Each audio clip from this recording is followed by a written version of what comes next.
Good morning, all of you. Today we are going to learn our second unit, planning and organizing, and at supervisory level. तर बघा, first लेक्चरमध्ये आपण planning कसं करायचं, organisation म्हणजे काय असतं, त्याचे प्रकार काय असतात, त्याचबरोबर मॅनेजरियल स्किल्स काय असाव्यात, या सगळ्या गोष्टी आपण फर्स्ट युनिटला बघितल्या. आणि आजपासून आपण सेकंड युनिट सुरू करतो आहे. त्याच्यामध्ये आपल्याला प्लॅनिंग, ऑर्गनायझिंग हे सुपरवायझर लेवलवरती कशा पद्धतीनं करायचं किंवा त्यांचे काय फंक्शन्स आहेत, त्यांचे काय ॲडव्हान्टेजेस आहेत, काय डिसॲडव्हान्टेजेस आहेत, या सगळ्या गोष्टी आपण याच्यामध्ये बघणार आहोत. तर जसे की तुम्हाला इथे एक चार्ट दिला आहे आणि त्याच्यामध्ये सिलेबस सांगितलेला आहे. 2.1 planning by supervisor, 2.2 planning activities detailing and following of each step, 2.3 prescribing standard forms for various activities, 2.4 budgeting for materials and manpower, 2.5 organizing the physical resources, 2.6 matching human need with job needs, and 2.7 allotment of tasks to individuals and establishing relationship among persons working in a group. तर बघा, अशा पद्धतीचे एवढे सगळे points आपण याच्यामध्ये discuss करणार आहोत. मी तुम्हाला याच्या आधी पण सिलेबस पूर्ण समजावून सांगितलेला आहे. हे पेज फक्त तुमच्या माहितीसाठी मी याचं एक रिव्ह्यू करते. ओके, तर बघा, अशा पद्धतीनं हा सगळा तुम्हाला इथं जो काही सिलेबस दिसतो आहे सेकंड युनिटचा, तो आता आपण या लेक्चरपासून सुरू करणार आहोत. Now let's turn to our syllabus. First chapter 2.1 supervisor in an industry. बघा, सुपरवायझर्स इन ॲन इंडस्ट्री.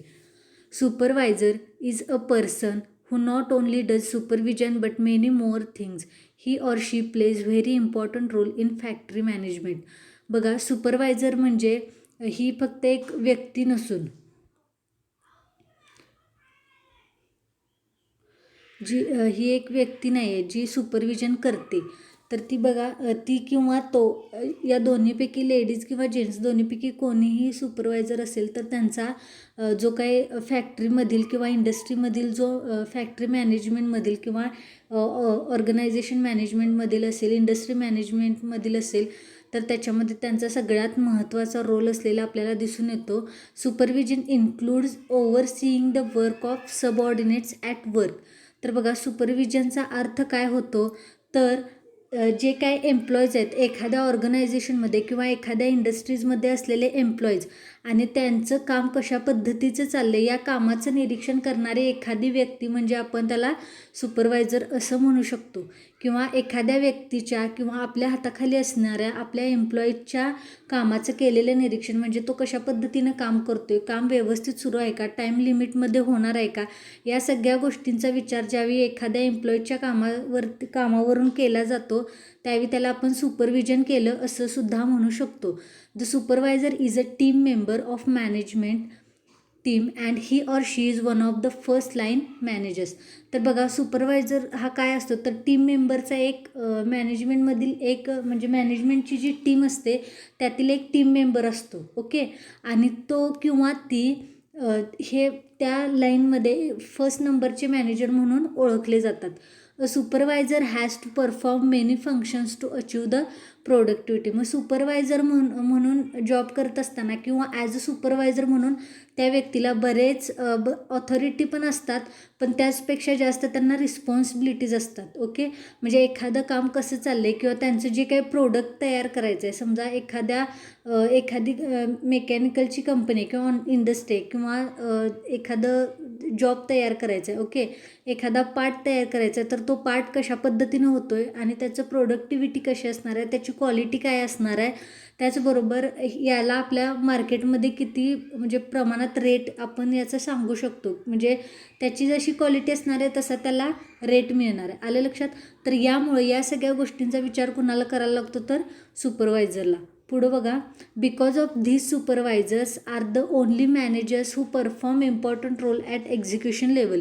मग या सुपरवायझरमुळंच त्यांच्यावरचे जे मॅनेजर असतात ते चांगल्या पद्धतीचं काम करू शकतात. कारण मॅनेजर लोक कुणाला विचारतात किंवा सुपरवायझर लोक जर आपण घेतली तर सुपरवायझर लोक कुणाला आन्सरेबल असतात तर मॅनेजरला. ओके, आणि मॅनेजर मॅनेजमेंटला आन्सरेबल असतो.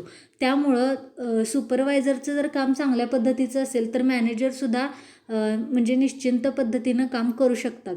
दे are also called as operative managers. At execution level supervisors are dealing with workman force as well as management. मग सुपरवायझर जे असतात ते वर्कमन फोर्स म्हणून सुद्धा काम करतात. म्हणजे आता वर्कमन फोर्स म्हणजे काय, तर एखाद्या एम्प्लॉयला कामासाठी प्रोत्साहन देणे किंवा एखाद्या व्यक्तीला कामासाठी उत्साहित करणे. ओके, तर या सगळ्या गोष्टी करत असतानाच त्यांना मॅनेजमेंटचं कामसुद्धा करावं लागतं. म्हणूनच supervisors are dealing with workman force as well as management असं म्हटलेलं आहे. They are also called as operative managers. आणि त्यांना ऑपरेटिव्ह मॅनेजर्स असं सुद्धा म्हटलं जातं. ऑपरेटिव्ह मॅनेजर्स म्हणजे काय, ऑपरेट करणं म्हणजे काय तर चालवणं. आलं लक्षात. म्हणजे एखाद्या व्यक्तीला कामासाठी प्रोत्साहन देणं, एखाद्या व्यक्तीची कामाला सुरुवात करून देणं, त्यांना वेगवेगळ्या ज्या काही गोष्टींची गरज असेल म्हणजे इन्स्ट्रक्शन्स असतील किंवा त्यांना लागणारी काही हेल्प असेल तर किंवा जे काही ट्रेनिंग असेल तर या सगळ्या गोष्टी देण्याचं काम कोण करतं तर सुपरवायझर. आणि म्हणूनच त्यांना supervisor also called as operative managers. Okay, their preliminary job includes managing workers are operative level. तर बघा त्यांचं जे सुरुवातीचं किंवा प्राथमिक काम कुठलं असतं तर includes managing workers are operative level. म्हणजे काय मॅनेजिंग वर्कर्स असतात त्यांना ऑपरेटिव्ह लेवलवरती काम करायला लावणं ही त्यांची पहिल्यात किंवा प्रथम जॉब असतो. Practically supervisor performs many roles as follows. मग बघा, मग प्रॅक्टिकली म्हणजे प्रात्यक्षिकरित्या जर आपण बघायला गेलो किंवा प्रत्यक्षात जर बघायला गेलो तर सुपरवायझर जो असतो किंवा सुपरवायझर ही जी व्यक्ती असते ती बरेच अजून रोल जे असतात ते काय करत असते तर परफॉर्म करत असते. मग आता ते कुठले कुठले रोल आहेत ते त्यांनी आपल्याला इथं स्टेप बाय स्टेप काय केलेले आहेत तर इंट्रोड्यूस करून दिलेले आहेत. तर फर्स्ट वन बघा, as a planner. Okay, a supervisor plans daily factory work schedule. तर बघा, ॲज अ प्लॅनर म्हणजेच काय तर एखाद्या कामाचं नियोजन करता. ओके, नियोजन करता असं आपण म्हणू शकतो. तर सुपरवायझरला काय करावं लागतं, जे काही डेली फॅक्टरी वर्क असतं त्याचं शेड्यूल करावं लागतं.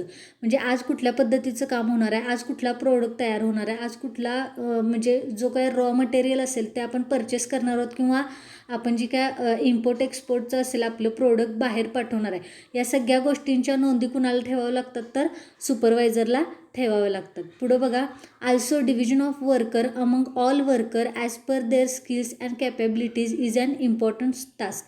तर बघा, also division of worker among all worker.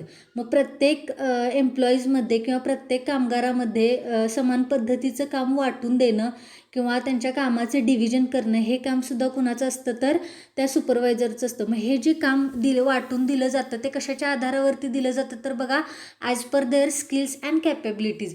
मग ज्या एम्प्लॉईच्या अंगामध्ये किंवा त्याच्या शरीरामध्ये जे काही गुण असतील किंवा त्याचे अंगभूत जे काही कलागुण असतील, काही स्किल्स असतील, त्यानुसार त्या व्यक्तीला काय केलं जातं तर आणि त्याची जी काही क्षमता असेल म्हणजे कॅपॅबिलिटीज, तर त्यानुसार त्या व्यक्तीला ते काम हे दिलं जातं. आणि हे सुद्धा एक महत्त्वाचं कामच आहे. सेकंड बघा, ॲज अ मॅनेजर. आता मॅनेजर म्हणून कसं तर बघा, supervisor is a member of management team and is an operative manager. Supervisor हा काय असतो तर मॅनेजमेंट टीमचा एक मेंबर असतो आणि त्यालाच ॲन ऑपरेटिव्ह मॅनेजरसुद्धा म्हटलेलं आहे. मग आता ॲन ऑपरेटिव्ह मॅनेजर का म्हटलेलं आहे हे मी तुम्हाला थोड्या वेळापूर्वीच सांगितलं. कारण तो लोकांकडून काम करून घेतो. म्हणजे एखाद्या गोष्टीची सुरुवात करणं, एखादी गोष्ट चालवणं यालाच आपण ऑपरेट करणं असं म्हणतो. ओके, आणि म्हणूनच सुपरवायझरला ॲज अ मॅनेजर म्हणून सुद्धा ओळखलं जातं. थर्ड पॉईंट बघा, as a guide and leader, मार्गदर्शक आणि नेता असं आपण म्हणूयात. In a factory supervisor actually guides his workman about what to do and how to do their work. मग बघा, एखाद्या फॅक्टरीमध्ये सुपरवायझर काय करतो तर त्याचे जे काही एम्प्लॉईज असतात किंवा त्याचे जे काही हाताखालची लोकं असतात त्या लोकांना ॲक्च्युअलमध्ये तो गाईड करतो की कशा पद्धतीचं कुठलं काम करायचं आणि कुठलं काम करायचं नाही आहे. आलं लक्षात.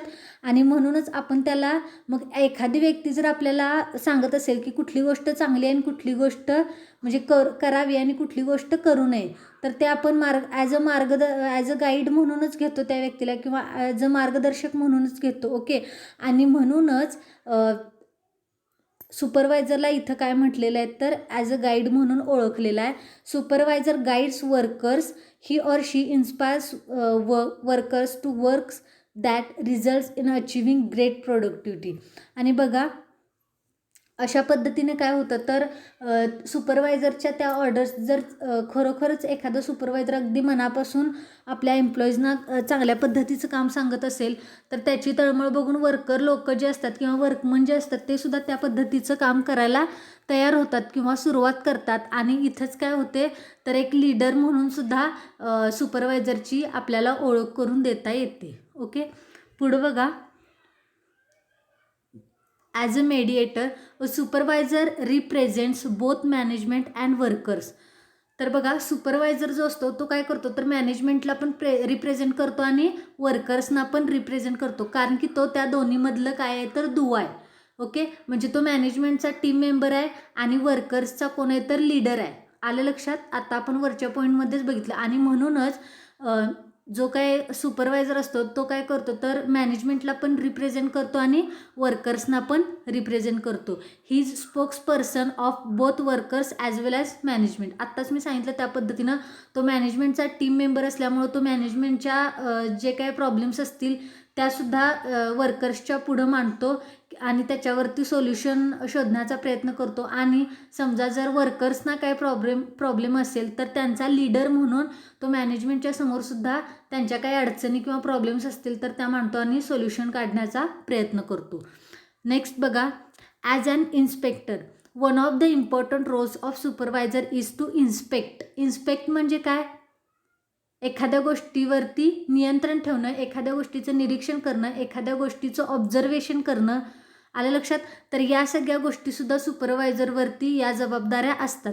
आणि एखाद्या गोष्टीचं निरीक्षण करणं किंवा ते काम कशा पद्धतीचं सुरू आहे आणि जर समजा ते नियंत्रणाच्या बाहेर जात असेल तर त्या गोष्टीवरती नियंत्रण ठेवणं. ओके. आणि यालाच आपण काय म्हणतो, तर टू इन्स्पेक्ट म्हणजे त्या गोष्टीचा पूर्णपणे आढावा घेणं. He has to ensure the discipline in the factory. म्हणजे मी तुम्हाला सांगितलं त्या पद्धतीने, समजा एखादी गोष्ट जर हाताबाहेर जात असेल तर त्या गोष्टीवरती कंट्रोल करणं आणि म्हणजेच फॅक्टरीमध्ये शिस्त ठेवण्याचं कामसुद्धा सुपरवायझर करत असतो. This includes various activities like checking work progress of work with the time schedule. त्याचबरोबर एखाद्या डिपार्टमेंटनं समजा एखादा प्रोडक्ट तयार केला तर तो प्रोडक्ट ज्या पद्धतीनं इन्स्ट्रक्शन्स दिल्या गेल्या होत्या त्या पद्धतीनं तयार झाला आहे का हे सुद्धा व्यवस्थितपणे बघणं सुपरवायझरचं काम असतं. त्याचबरोबर कामाची प्रगती कशी आहे. ओके. त्याचबरोबर जे समजा एखादा प्रोडक्ट तुम्हाला 3 महिन्यामध्ये एक 100 जॉब जर तयार करून द्यायचे असतील तर ते काम कुठंपर्यंत आले, किंवा एखाद्या वेळेस काय होतं, तर कामाचा अंदाज चुकतो की 3 महिने होत आले तरी पण आपलं प्रोडक्ट तयार होत नाही. मग अशावेळी त्या कामाचा अंदाज घेणे. ओके. टाईम लिमिटमध्ये आपलं काम होतं की नाही या गोष्टींचा आढावा घेणे. हे सगळं काम कोण करतं, तर सुपरवायझरला करावं लागतं. कीपिंग रेकॉर्ड ऑफ वर्क, कामाचं जे काम झालेलं आहे त्या कामाचं रेकॉर्ड ठेवणं हे कामसुद्धा सुपरवायझरला करावं लागतं. पुढं बघा,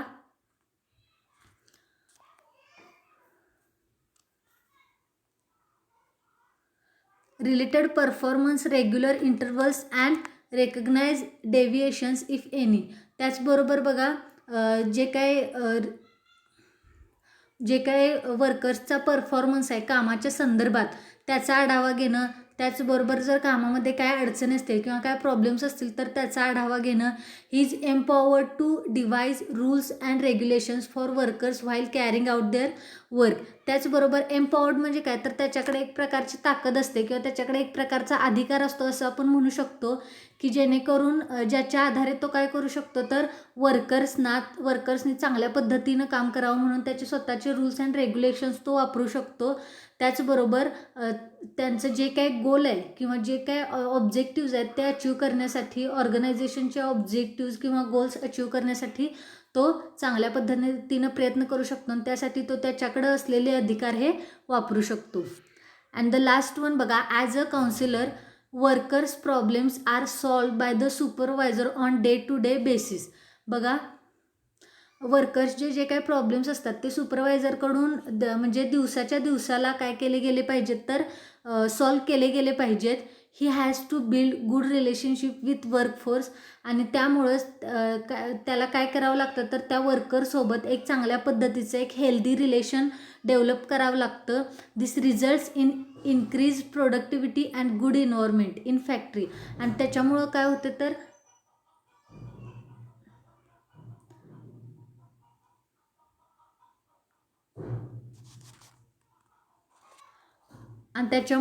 एक चांगल्या पद्धतीचं प्रोडक्ट किंवा एक चांगल्या पद्धतीचं रिलेशन याच्यामध्ये तयार होत असलेलं आपल्याला दिसून येते.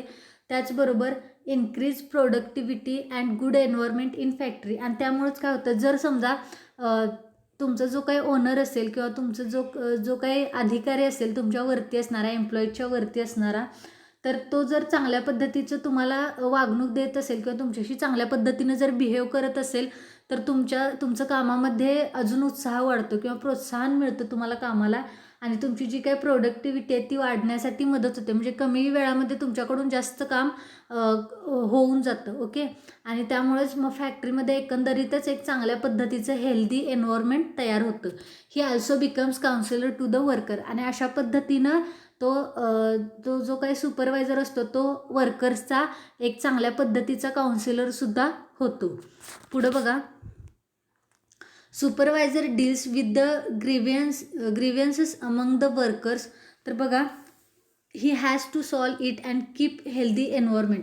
सुपरवायझरला काय करावं लागतं तर जे काही प्रॉब्लेम्स असतील किंवा जे काही गैरसमज असतील वर्कर्समध्ये ते दूर करावे लागतात. आणि त्यामुळं त्यांच्यामध्ये एक हेल्दी एन्व्हायरमेंट किंवा हेल्दी रिलेशन राहण्यास काय होते तर मदत होत असते. In short, and effective and efficient supervision can achieve better work performance. मग बघा, तर एक परिणामकारक आणि हुशार किंवा सर्व गुणसंपन्न असा एखादा सुपरवायझर काय करू शकतो तर एक चांगल्या पद्धतीचा कामाचा परफॉर्मन्स हा देऊ शकतो. It builds good relationship at workplace. आणि त्यामुळंच त्यांच्या कामाच्या ठिकाणी त्यांचं एक चांगल्या पद्धतीचं रिलेशन तयार होतं वर्करशी ॲज वेल ॲज मॅनेजमेंटशी. It creates congenial and cooperative environment. Finally it yields to increase productivity. आणि यामुळेच त्यांच्यामध्ये एक चांगल्या पद्धतीचं रिलेशन तयार होऊन प्रोडक्टिव्हिटी इन्क्रीज होण्यामध्ये आणि त्यांच्या जे काही फॅक्टरीचे जे काही रूल्स असतील किंवा जे काही ऑब्जेक्टिव्ज असतील, जे काही गोल्स असतील ते अचीव करण्यासाठी काय केली जाते तर मदतही केली जाते. आता पॉईंट नंबर 2.2 बघा, तर planning by supervisor. Planning is one of the decisive activities in and industry. Planning ही काय आहे तर एक डिसिजिव्ह का म्हटलेलं आहे म्हणजे एक फसवी ॲक्टिव्हिटी आहे इंडस्ट्रीमधली. का तर बघूयात, supervisors need to plan the activities of production in such a way that productivity remains high. तर बघा, सुपरवायझरला एक चांगल्या पद्धतीचं प्लॅनिंग तयार करावं लागतं ज्याच्यातून त्यांच्या प्रोडक्शनचं जे काय प्रोडक्टिव्हिटी असणार आहे ती नेहमी हाय राहील. आणि there are certain terminologies discuss below that are used while talking about the planning. आणि मग जर समजा तुम्हाला एक चांगल्या पद्धतीचं एक उत्कृष्ट पद्धतीचं प्लॅनिंग तयार करायचं असेल तर तुम्ही कशा पद्धतीनं ते करू शकता, त्याच्यामध्ये कुठल्या कुठल्या गोष्टींची आवश्यकता असते किंवा कुठल्या कुठल्या गोष्टींचा आधार घेऊन तुम्ही तुमचं चांगलं प्लॅनिंग तयार करू शकता हे आता त्यांनी आपल्याला स्टेप बाय स्टेप दिलेलं आहे. तर फर्स्ट वन बघा, goals are nothing but particular accomplishments that should be accomplished in a given time. Goals हे तिसरं म्हणजे गोल्स म्हणजेच काय तर ध्येय किंवा स्वप्न एखाद्या इंडस्ट्रीची, एखाद्या फॅक्टरीची. ओके. मग गोल्स हे तिसरं काय नसून तर काय बघा, पर्टिक्युलर अकम्प्लिशमेंट म्हणजे एक अशी ठराविक अशी काहीतरी गोष्ट आहे जी आपल्याला पूर्ण करायची आहे. That should be accomplished in a given time. आणि जी गोष्ट कधी कंप्लीट करायची तर तुम्हाला दिलेल्या ठराविक वेळेमध्येच ती गोष्ट तुम्हाला कंप्लीट करायची. ओके. आणि यालाच आपण इथं गोल्स असं म्हणणार आहोत. सेकंड पॉईंट बघा त्यातलाच, goals can be short term or long term. मग कमी काळासाठी म्हणजे ठराविक काळासाठी असलेली ध्येय पण असतात किंवा ठराविक काळासाठी योजलेली गोल्स पण असतात. आणि लाँग टर्म म्हणजे बऱ्याच कालावधीपर्यंत म्हणजे जास्त काळासाठी नेमलेली किंवा आयोजलेली ध्येयसुद्धा असतात. Mission of an organisation can be called as a long term goal. आणि मिशनला काय मिशन जे असतं ऑर्गनायझेशनचं, म्हणजे ज्याच्यामध्ये कुठल्या कुठल्या गोष्टींमुळे आपले ऑर्गनायझेशन ही टॉप लेवलला राहणाऱ्या या गोष्टी सांगितलेल्या असतात. तर बघा, तर हे mission of an organisation can be called as a long term goal. म्हणजे काय ऑब्जेक्टिव्ज असतात त्यांना आपण शॉर्ट टर्म गोल म्हणू शकतो, आणि जे काय मिशन असतं त्यांना आपण long term goals of organisation असं म्हणू शकतो. सेकंड पॉईंट बघा, strategies or activities. These are the methods or processes required in total or in some combination to achieve the goals. तर बघा, स्ट्रॅटेजीज आणि ॲक्टिव्हिटीज या दोन गोष्टी आहेत ज्या किंवा दोन पद्धती आहेत ज्या काय करतात तर प्रोसेस रिक्वायर्ड इन टोटल, म्हणजे एखादं काम पूर्ण करण्यासाठी त्या प्रोसेसमध्ये घेतल्या जातात, किंवा त्या दोन्ही एकत्र म्हणजे एक एक घेऊन ती प्रोसेस सुरू करून काय केलं जातं तर काम पूर्ण केलं जातं, किंवा दोन्हीचं कॉम्बिनेशन करून ते काम जे काही गोल्स अचीव करायचे आहेत ते गोल्स अचीव करण्याचं काम केलं जातं. इंटू ब्रॅकेट बघा, going back to our reference to system strategies are processes in the system. मग जर आपण मागच्या फर्स्ट युनिटमधला जर रेफरन्स घ्यायचा झाला तर त्याच्यामध्ये आपण बघितलं होतं की system strategies are processes in the system. System आणि स्ट्रॅटेजीज या प्रोसेसेस कशामधल्या आहेत किंवा कशाच्या प्रक्रिया आहेत या तर सिस्टीमच्या प्रक्रिया आहेत. नेक्स्ट पेज बघा.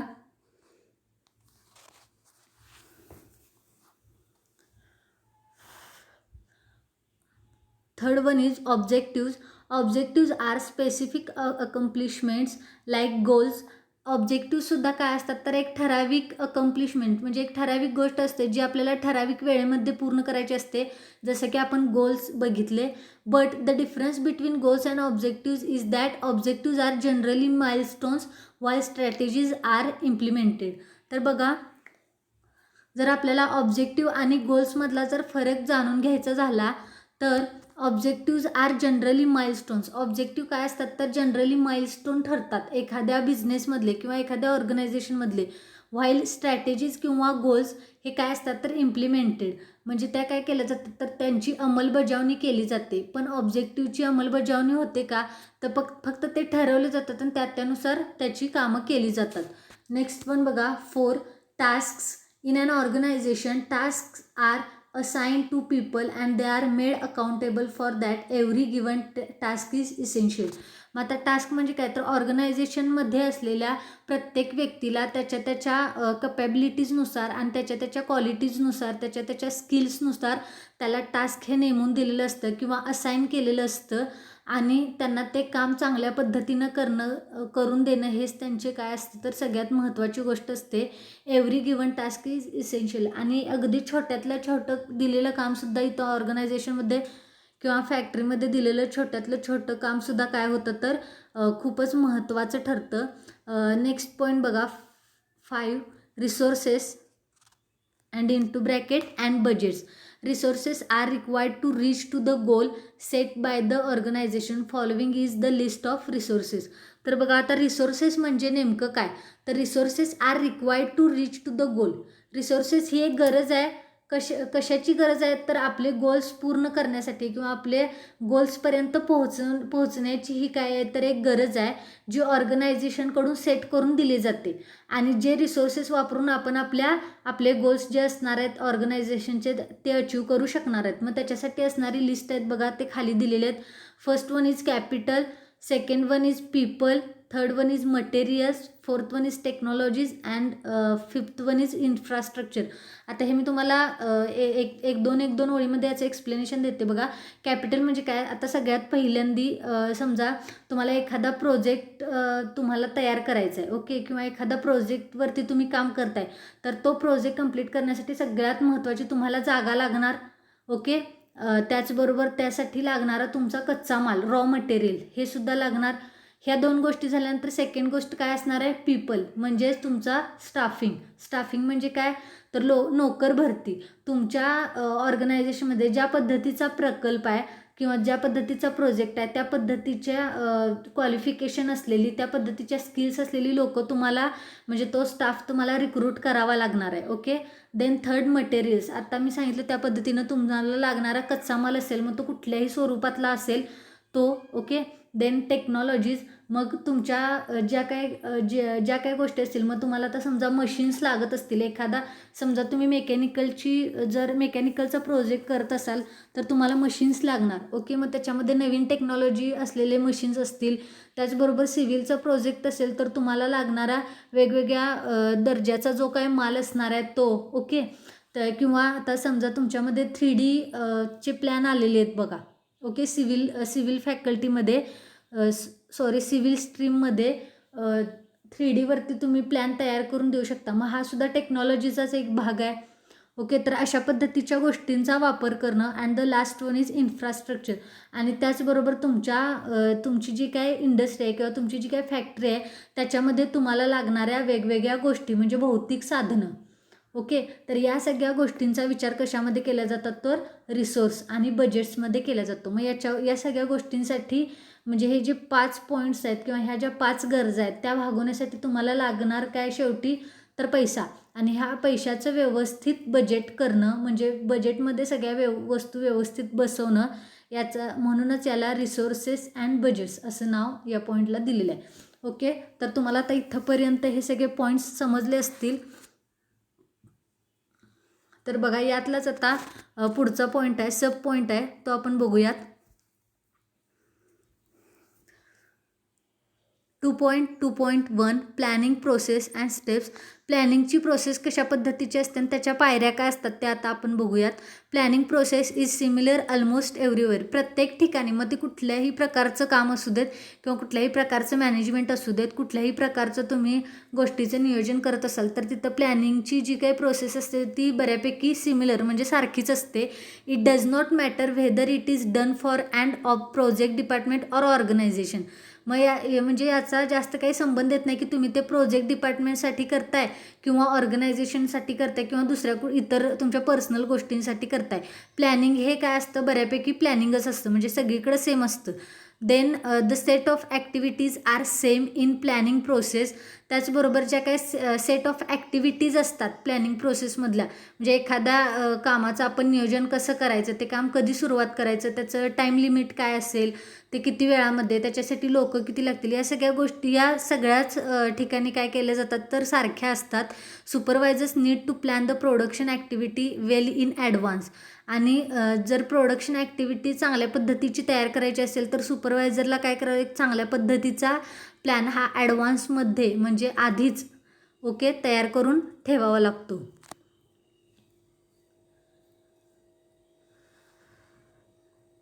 He has to first understand the mission and vision of a company. मग त्यासाठी सुपरवायझरला तुमच्या जे काही कंपनीचं किंवा फॅक्टरीचं जे काही मिशन असेल आणि व्हिजन असेल तर ते कशा पद्धतीचं आहे ते समजून घेणं आधी गरजेचं आहे. म्हणजे त्यातून आपण कुठल्या नीड्स ज्या आहे ऑर्गनायझेशनच्या त्या फुलफिल करणार आहोत किंवा कुठल्या गरजा करायला हव्यात, कुठले गोल्स आपल्याला अचीव करायचे आहेत, या सगळ्या गोष्टींची माहिती घेणं खूप गरजेचं आहे. That is all about long term goals called mission and vision of an enterprise. आणि हे सगळं कशाच्या संदर्भात आहेत तर जे लॉंग टर्म गोल्स आहेत, मिशन अँड व्हिजन. ओके. तर या गोष्टींच्या संदर्भातले हे पॉईंट्स आहेत.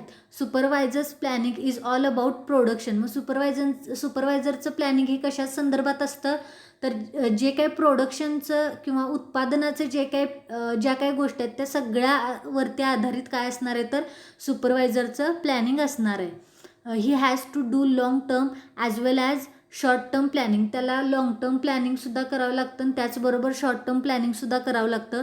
ही must know details about the resources available. त्याचबरोबर जे काही डिटेल्स असणार आहेत त्या म्हणजे रिसोर्सेसचे डिटेल्स असणार आहेत ते सुद्धा माहिती असणं खूप गरजेचं आहे. Resources includes workforce, machinery, raw material, technological infrastructure, workplace etcetera. मग आता रिसोर्सेस म्हणजेच काय तर मगाशी आपण बघितलं त्या पद्धतीनं मशिनरी असतील किंवा स्टाफ रिक्रुटमेंट असेल, कच्चा माल असेल, त्याचबरोबर टेक्नॉलॉजिकल इन्फ्रास्ट्रक्चर असेल. ओके. तर या सगळ्या गोष्टींचा विचार कशामध्ये केला जातो तर रिसोर्सेसमध्ये केला जातो. His plan must ensure that the given production is done with the longest highest productivity and within schedule time. त्याचबरोबर हे खूप म्हणजे त्याचा प्लॅनमध्ये ह्या सगळ्या गोष्टी असणं गरजेचं आहे की एखादं प्रोडक्ट तुम्हाला करायला दिलं तर ते चांगल्या पद्धतीचं आणि उच्च प्रतीचं असावं आणि त्याचबरोबर ते जेवढं काय तुम्ही टाईम लिमिट दिलेलं आहे कस्टमरना त्या वेळेतच तयार व्हावं. So planning of time and resources is vital. आणि म्हणूनच वेळेचं आणि रिसोर्सेसचं प्लॅनिंग करणे हे खूप महत्त्वाची गोष्ट आहे. The complexity of the phases